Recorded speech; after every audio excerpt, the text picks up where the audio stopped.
വിശ്വാസമായില്ലല്ലേ? ഇല്ല. ഇങ്ങനത്തെ അവസ്ഥയിൽ ഇങ്ങനത്തെ കഥയൊക്കെ പറഞ്ഞ ആരും വിശ്വസിക്കില്ല.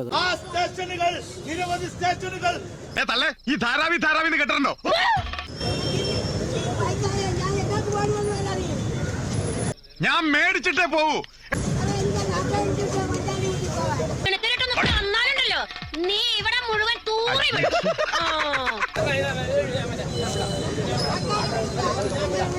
സോറി മാമ, ഞാൻ അങ്ങനെ ഉദ്ദേശിച്ചൊന്നും പറഞ്ഞല്ല, ഞാൻ ചുമ്മാ പറഞ്ഞ.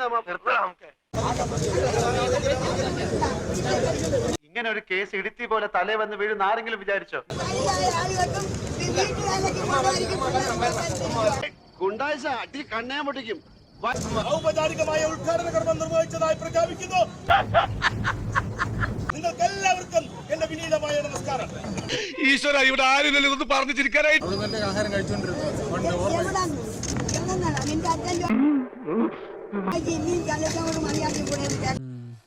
അതും ശരിയാ. പണ്ടൊക്കെ ദൈവമേ പിന്നെ കൊടുക്കുക